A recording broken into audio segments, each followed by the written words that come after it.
sumos a liquid adversus veritatem sed pro veritate.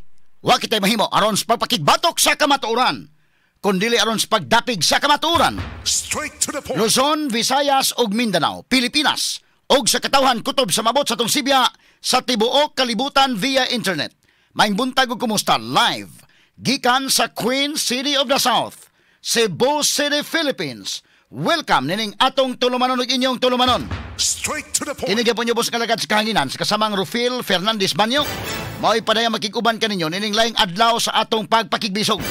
Adlaw karon mahigalang nga Biyernes, pizza 12 na, buwan sa Septembre tuig 2025. Straight to the point. Sa gihapon natagang tagpagtagad ang mga issues nga may labot ang lungsod. Nagbagang mga expose, nagunang mga reports. Dinhi lamang gihapon mga higala sa atong pagban-uban. Nining atong tulumanon ug inyong tulumanon. Straight to the point. Naguna sa atong mga isgutanan karong buntaga mga kaigsunan, laing flood control project sa Department of Public Works and Highways nahugno ang pipila ka bahin ini. Kini maong ang riprap sa barangay Budlaan nga nakaapekto sa pipila ka mga residente dito sa maong lugar. Straight to the point. Atanig pagtagan ron buntaga mahigala. Sos Ginoo ko kini mga klasiyas project dali gyud mahugno mga sukitig paminaw ha. Ngano mga substandard materials ang gigamit? Ngano mga substandard man gumikan sa grabing korupsyon. Straight to the point. Mao nay prangka-prangkang pagkaistorya basta kini mga higalang mga proyekto sa gobyerno tan-aw nimo substandard wa na ha. Gumikan mga higala kay ang budget porbida wa na dapat dito sa proyekto kay tuan na napunta sa bulsa sa pipila ka mga tao. Straight to the point. Og di man gani mahigala substandard mag-ghost project yun. Straight to the point. Tagaanta nagpagtagad do butagas tumanuban usab nining atong tulumanon ug inyong tulumanon. Straight to the point. Samtang sa pikas bahin mga lokal nga mga negosyante dinhi sa Sugbo na balaka nga mawad-an og pagsalig ang mga investors og maapektuhan ang ekonomiya sa nasod tungod sa mga isyu sa korupsyon. Straight to the point. O na, kana mga issues korupsyon, kinahanglan nga kung imbestigahon yun, sulbaron yun tarong, karohon yun kung kinsay angang imbestigaron. Dili mga higala limong-limong o ituyok ng imbestigasyon. Straight to the point. Sa pikas bahin, Governor Pambari 4 ni aprobar sa 1.3 billion pesos nga budget alang sa pagpalambo sa 16 ka mga provincial hospital sa Sugbo. Straight to the point. Inibitaha ni Megala, ha? Uyon kay tani ini Megala 1.3 billion pesos ang i-approve karon ni Governor Pambari 4 aron hatagan og pagpalambo ang atong mga provincial o district hospitals. Straight to the Morning point. nindot, no? Buhis ka na sa katawhan busa gamiton alang sa pagserbisyo sa katawhan. Straight to the point. So okay ta ni ana Governor Pam kanang imong gibuhat karon nga mao kanang pagahin og budget 1.3 billion alang mga higala sa mga provincial hospital o sa mga district hospitals kay kana maoy buhi sa mga tao nga mabalik yun sa mga tao.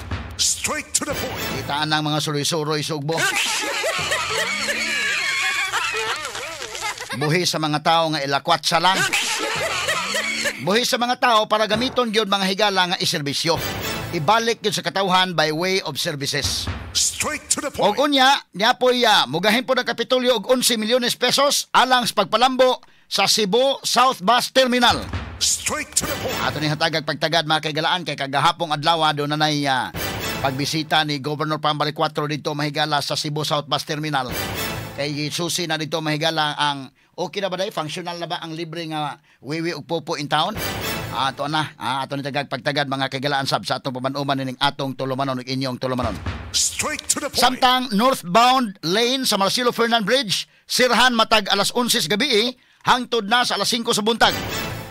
Gikan ni mahigala, hangtod ni sa Oktubre tungod sa gihimo nga rehabilitation sa Department of Public Works and Highways ni anang maong tulay. Straight to the point. Ayuhain taon ninyo na tulay ra ba na? Straight to the point. Ayaw taon ninyo nag-apil-apili og kuan diha. Rehabilitation na mahinoon. Mao na nga kana bitaw maghimo og tulay mas makasalig ta mahigala ining private sector na lang day. Kanang public-private partnership sama nang ikatulong tulay karon kita ka ang kalig-on mga higala sa Sisilex. Kanang mga klasiha mga sukitig paminaw. Kay og ang gobyerno may mohimo bida. Tabangan man mga kigalaan gud og kwan, mura man mga higalag kuninitan ang proyekto. Straight to the point. At ang pagtagad butaga sa atong pauban usab dining atong tulumanon ug inyong tulumanon. Straight to the point. Samtang sa kauluhan, Presidente Ferdinand Bongbong Marcos Jr. ni pagawas og Executive Order number 94 aron mohulma sa tulo ka mga miyembro nga Independent Commission nga may mususi sa flood control projects, flood control scam ug uban pang mga infrastructure projects sa gobyerno.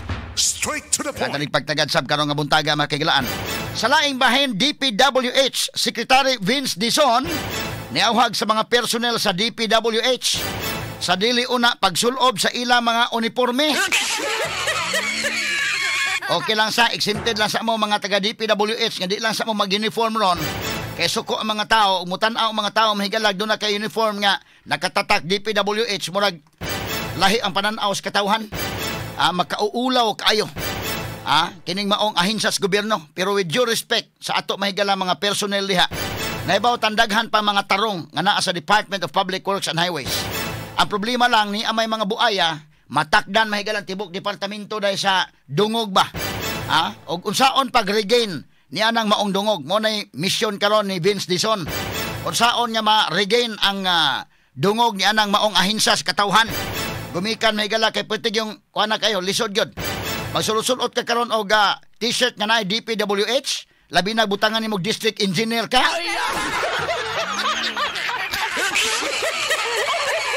Delikado ka pa mabunalan. O labayon kag lapok ro mga panahon na. Mo nang miingon Secretary Vince Dizon, okay, exempted lang sa, wala lang sa uniform ang taga DPWH. Or pwede pag mabutang ka kay panalitan DPWH, butangan lang ni mong sumpay, the good one.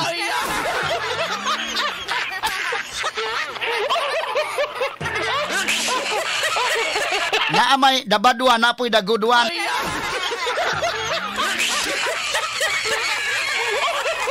Katali pagtagad butaga mahigala sa atong paban-uban karon ning atong tulumanon ug inyong tulumanon. Straight to the Kini point. guban pang mga iskutanan nga mabati exclusive over DYHP RMN Cebu 612 sa dial sa inyong mga radyo ug sa 93.9 IFM. Sa serbisyo publiko, maaasahan mo mga balita'y detalyado.